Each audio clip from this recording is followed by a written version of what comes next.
Hello everyone, welcome back to my YouTube channel biology with जागृति।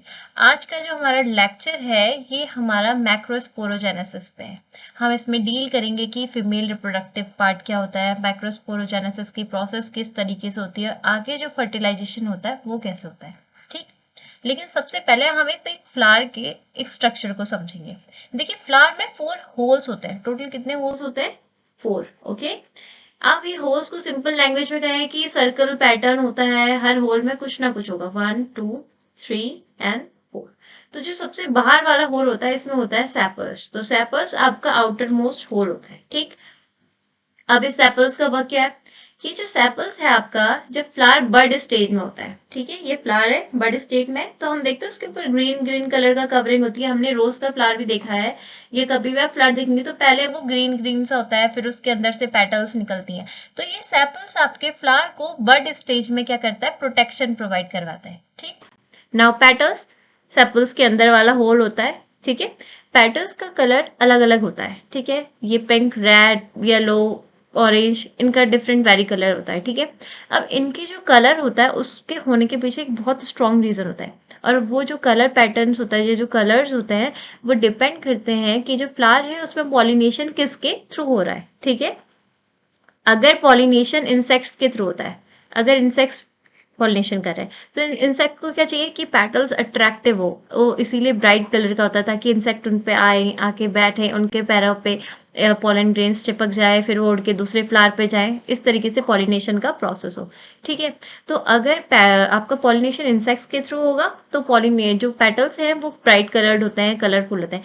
लेकिन सोचिए अगर जो यही वाटर के अंदर जब पॉलिनेशन होगा, मतलब जिसमें पॉलिनेशन वाटर के थ्रू हो रहा है, ठीक, तो उसमें पेटल्स के कलरफुल होने का कोई वर्क नहीं है। तो वहां पे जनरली जो पेटल्स होते हैं आपके जनरली व्हाइट कलर के होते हैं। ठीक है, इस तरीके से आपके पॉलिनेशन के बेसिस पे पेटल्स का कलर चेंज होता है। ठीक, उसके बाद जो अंदर थर्ड वाला होल होता है वो होता है androecium, that is male reproductive structure. इस पूरे को क्या बोलते हैं? एंड्रोशियम। और सबसे अंदर इनर मोस्ट होता है आपका गाइनोशियम। ठीक है, फीमेल रिप्रोडक्टिव स्ट्रक्चर। तो आज हमें इसी स्ट्रक्चर पे क्या करना है? डील करना है। ठीक, अब देखिए, ये हम इसको देखते हुए आ रहे हैं, कोई नया सा नहीं है। Style, stigma, ovary. अब इसमें कुछ थोड़ा सा नया ये है। देखिए, जनरल तौर पे जब हम इसका जनरली बात करते हैं ना, तो हम इस पूरे को क्या बोल देते हैं? पिस्टल। हम यही पढ़ते हैं कि फीमेल रिप्रोडक्टिव स्ट्रक्चर कौन है, आप पूछेगा आप बताएंगे pistol. Pistil is a female reproductive structure, right. लेकिन अगर हम थोड़ा सा डिटेलिंग में जाएं तो देखिए, पिस्टल और कार्पल वर्ड्स, पिस्टल हम दो वर्ड यूज करते हैं। ओके, देखिए यहाँ पे पिस्टल यूज करते हैं और कार्पल। ठीक है, दोनों इंटरचेंजिंग बेसिस पे करते हैं कि यही पूरा पिस्टल भी है, यही कार्पल भी है, यही हम यूज करते हैं। ठीक है, लेकिन मोर एक्यूरेटली देखा जाए तो आपका जो ओव्यूल बियरिंग पार्ट है ना, इस पूरे को क्या बोलते हैं? कार्पल। देखिए, जो पूरा होता है ना, इसको कार्पल बोलते हैं। कार्पल 3 चीजों से मिलकर बना होता है: स्टिग्मा, स्टाइल एंड ओवरी। ठीक, अब ये जो ओव्यूल बियरिंग पार्ट है, मतलब इसके अंदर ओव्यूल्स होंगे, राइट, इसके अंदर ओव्यूल्स होंगे। तो ये जो ओव्यूल बियरिंग पार्ट है इसको पिस्टल बोलते हैं। और मैं आपको बताऊंगी कि मैं अभी ऐसा क्यों कह रही हूँ, आपको डिफरेंस क्यों बता रही हूँ, क्योंकि अभी तक तो हमने पिस्टल, ये पूरा स्ट्रक्चर ऐसे ही बोलते हैं कि पिस्टल है, राइट। देखिए, अभी हम समझेंगे इसको। ठीक है, तो अभी आप ये देखिए कि ये जो ओवरी या ओव्यूल कंटेनिंग, मेनली जो ओव्यूल बियरिंग पार्ट है, इसको क्या बोलते हैं? पिस्टल बोलते हैं।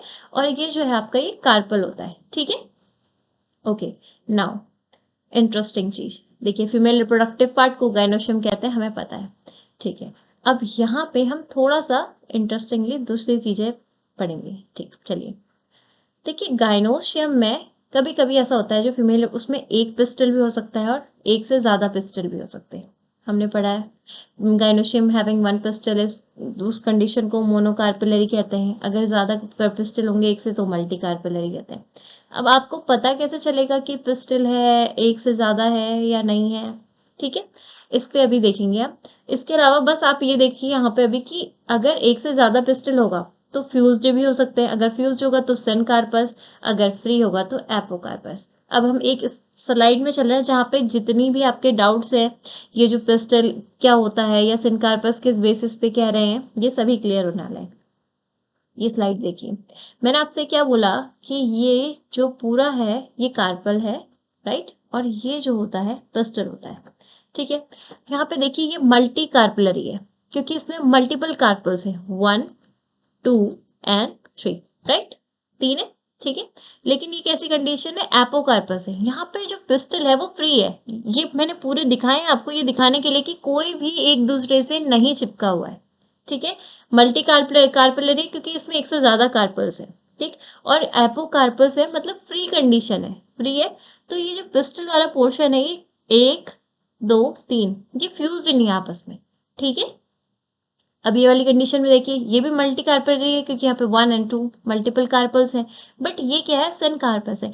यहाँ पे जो इन दोनों का जो पिस्टल है देखिए ये क्या है, आपस में क्या है, फ्यूज्ड है। दिस इज फ्यूज्ड, आपस में फ्यूज है, एक जैसा लग रहा है बिल्कुल, बट ये है कितने, 2।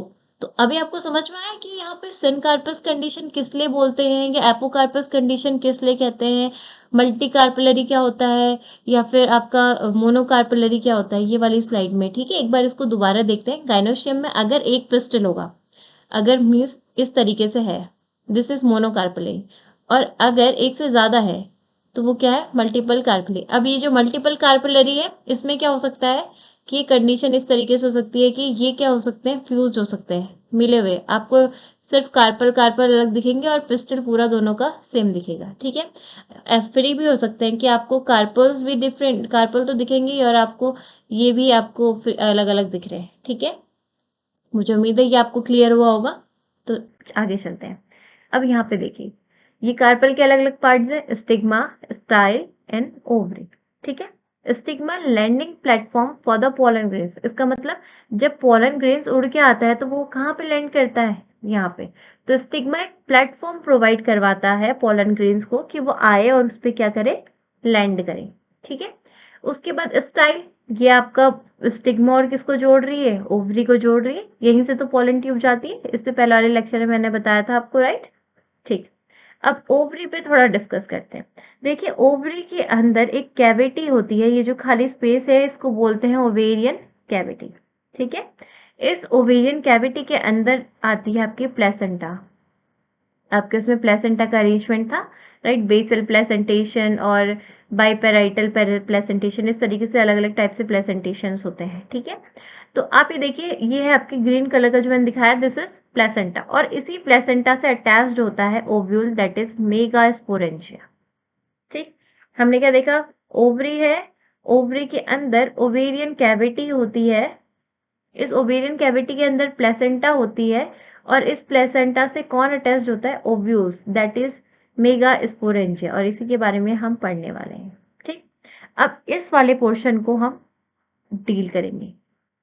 ये देखिए ये वाला जो मैंने ब्लैक ब्लैक करके दिखाया कि प्लेसेंटा आपके किससे अटैच्ड है, ओव्यूल से, इस पोर्शन को हम डील करने वाले हैं। यहाँ पे देखिए ये है आपका ओव्यूल, ठीक है, ये है आपकी प्लेसेंटा। मैंने यहाँ पे कलरफुल इसलिए दिखाया ताकि आप डिफ्रेंशिएट कर सके कि कहाँ पे कौन सी चीज किससे जुड़ रही है, ठीक है। प्लेसेंटा आपकी ओव्यूल से जुड़ती है, यहाँ पे मान लीजिए ये है ovule, okay, this is ovule. इससे एक स्टॉक अराइज होता है, दैट इज फ्यूनिकल। देखिए सबसे पहले ओव्यूल में एक रीजन होता है, इस रीजन को बोलेंगे हीलियम, हीलम, ठीक है। इस हीलम से एक स्टॉक अराइज होती है जिसको बोलते हैं फ्यूनिकल, जो मैंने येलो कलर से दिखाया है, ठीक है। ये स्टॉक अराइज होती है। अब जो ये प्लेसेंटा है, ये वाला पोर्शन, ये जो प्लेसेंटा है ये यहाँ पे ओव्यूल से जुड़ता है, किसके थ्रू, फ्यूनिकल के थ्रू। तो funicle is a connecting link, या फिर एक लिंक एस्टेब्लिश कर रहा है प्लेसेंटा और ओव्यूल के बीच में। लेकिन फ्यूनिकल भी ओव्यूल से किस रीजन से अटैच होता है, जिस रीजन से अटैच होता है उस रीजन को बोलते हैं हीलम। क्या बोलते हैं, हीलम, ओके। नाउ इसके बाहर ओव्यूल के सबसे बाहर क्या होते हैं, इंटीग्यूमेंट्स होते हैं जो उसको प्रोटेक्शन प्रोवाइड करवाते हैं, कवर लाइक स्ट्रक्चर्स कह सकते हो आप। ये सबसे, ये आउटर इंटीग्यूमेंट हो गया, ये इनर इंटीग्यूमेंट हो गया, ठीक है। ये इंटीग्यूमेंट्स इस तरीके से बने होते हैं कि यहाँ पे स्पेस छोड़ रहे हैं, और इसका रीजन है, ये स्पेस खाली नहीं छोड़ा जाता है, इसके पीछे एक रीजन है, अभी हम डील करेंगे, ठीक है। तो यहाँ पे स्पेस छोड़ते हैं, जिस रीजन को बोलते हैं माइक्रोपाइल, जहाँ पे इंटीग्यूमेंट्स कवर नहीं करते हैं एक रीजन पे आके, उसे बोलेंगे हम माइक्रोपाइल, ठीक है। इंटीग्यूमेंट्स के अंदर जो रीजन होता है, जो सेल्स होती हैं, वो सब मिलके बनाती है न्यूसेलस। क्या बनाती है, न्यूसेलस। यहाँ पे सेल्स इस तरीके से अरेंज होगी, ठीक है, सिर्फ सिंगल लेयर नहीं होगी, मैं बस दिखा रही हूँ।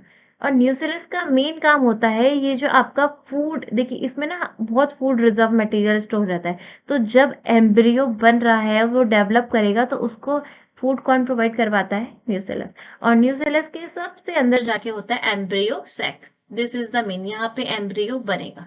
ठीक है, चलिए अब आगे वाली स्लाइड में देखते हैं।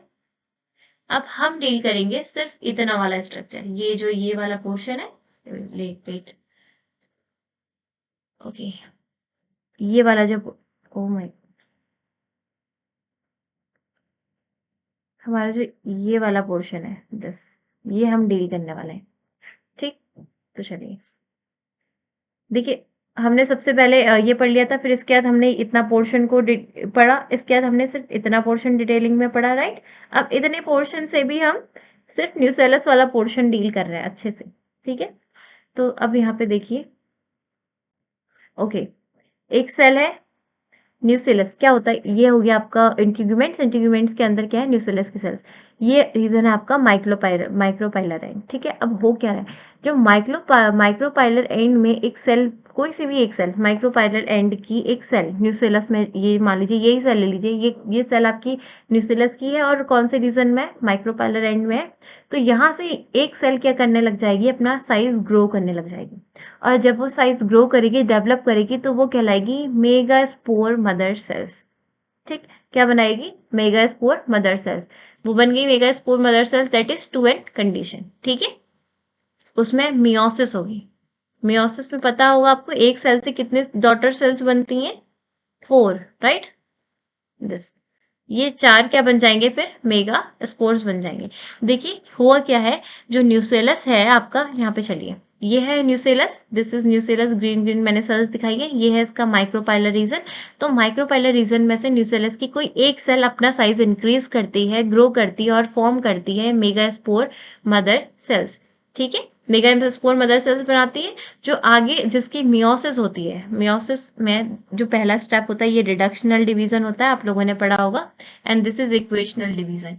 ठीक है, तो अगर आपको ये सेल साइकिल के बारे में पढ़ना है तो आप मुझे कमेंट सेक्शन में बता सकते हैं, मैं इस पे वीडियो बनाऊंगी। ओके, चलिए आप यहाँ पे देखिए कि जो मियोसिस है, मियोसिस हुई और 4 मेगास्पोर्स का फॉर्मेशन हो गया। अब ये जो 4 मेगास्पोर्स हैं, ये एक ग्रुप के फॉर्म में रहते हैं, जिसे बोलते हैं मेगास्पोर टेट्राड। आपस में अरेंज रहेंगे चार चार चार के ग्रुप में, दैट इज मेगास्पोर टेट्राड। ठीक है, तो यही जो मेगास्पोर मदर सेल से मेगास्पोर्स बनने की जो प्रोसेस है, इसी को क्या बोलते हैं, मेगास्पोरो जेनेसिस। तो मुझे उम्मीद है आपको समझ में आएगा कि मेगास्पोर्स बन कैसे रहे, वो कहाँ से बन रहे हैं, न्यूसेलस की एक सेल से, जो कि माइक्रोपाइलर रीजन एंड की है, उस वो ग्रो कर रही है, ग्रो करके मेगास्पोर मदर सेल्स बना रही है, जिनमें मियोसिस हो रही है, और मियोसिस करने पे वो बना रहे हैं मेगास्पोर्स।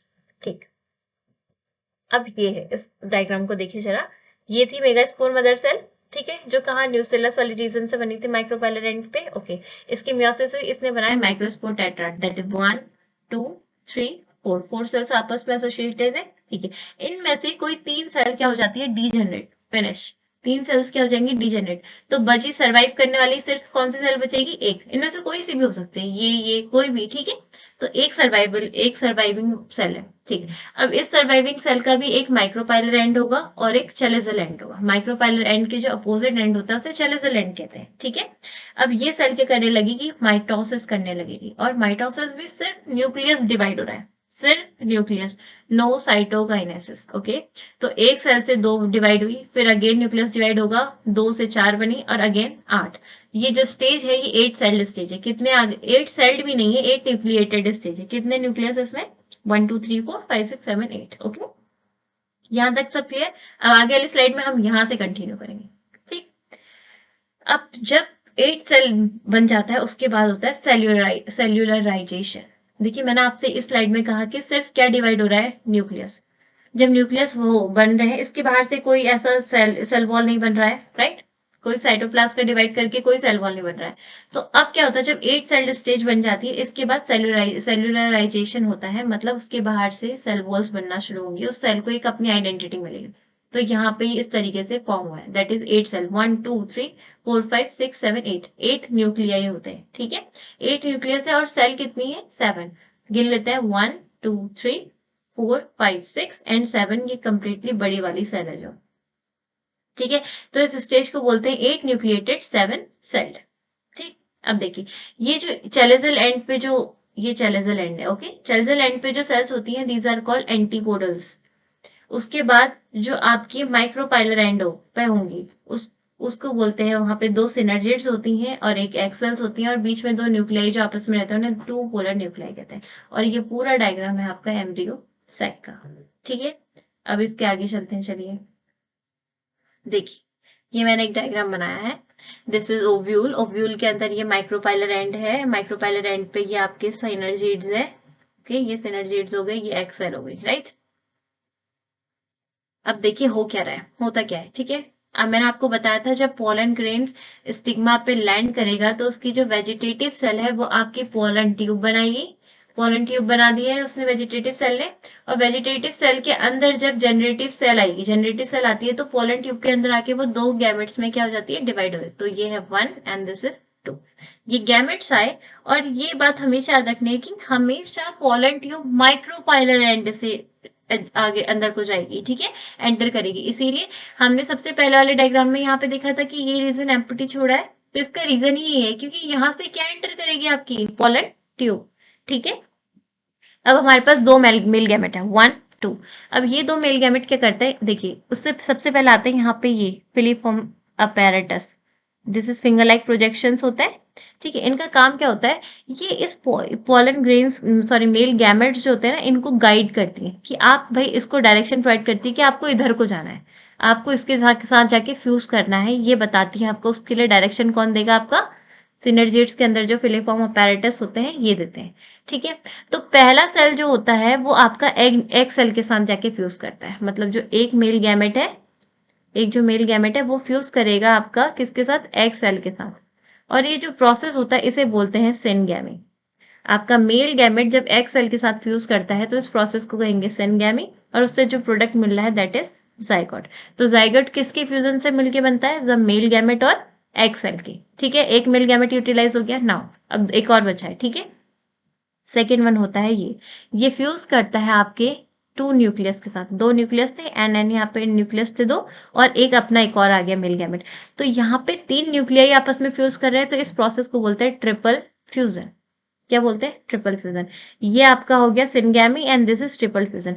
अब फ्लावर में आपका फर्टिलाइजेशन के दौरान दो बार फर्टिलाइजेशन हो रहा है, एक तो यहाँ पे सिनगैमी हो रही है और दूसरा ट्रिपल फ्यूजन। इसीलिए इन दोनों को एक साथ मिला के क्या बोलते हैं, डबल फर्टिलाइजेशन। तो अगर आप ये कह सकते हैं कि डबल फर्टिलाइजेशन होता है, उसमें दो चीजें हो रही है, एक तो उसमें सिनगैमी हो रही है, ठीक है, और दूसरा उसमें हो रहा है ट्रिपल फर्टिलाइजेशन। ठीक है, आई होप ये सब क्लियर होगा आपको। ठीक, चलिए नेक्स्ट मूव करते हैं। ओके, ये रिवीजन है अभी तक जो हमने पढ़ा उसका। ठीक है, हो क्या रहा है देखिए, न्यूसेलस के माइक्रोपाइलर एंड से मेगास्पोर सेल्स बन रही है, वहां पे एक सेल आपकी ग्रो करेगी और साइज बढ़ाएगी और क्या बन जाएगी, megaspore mother cell, that is 2 n condition. इसकी क्या होगी, मियोसिस होगी और मेगास्पोर्स बनाएगी। ठीक है, मियोसिस होगी और एंड कंडीशंस में इसके सेल्स आ जाएंगे, ओके, मेगास्पोर्स आ जाएंगे, और ये बनाएगा मेगास्पोर टेट्राड। मतलब यहाँ पे कितने मेगास्पोर है, 4, जिनमें से 3 क्या हो जाएंगे, डीजेनरेट हो जाएंगे और एक बचेगा, और वो जो एक बचेगा वही आगे चल के क्या बनाएगा, एम्ब्रियो सेक। ठीक, इस एम्ब्रियो सेक्स में टोटल कितनी, ये 8 न्यूक्लिएटेड 7 सेल स्टेज होती है, मतलब इसमें 8 न्यूक्लियस होंगे लेकिन 7 सेल कितनी होती है, 7, ओके, सॉरी 7 सेल्स होती है।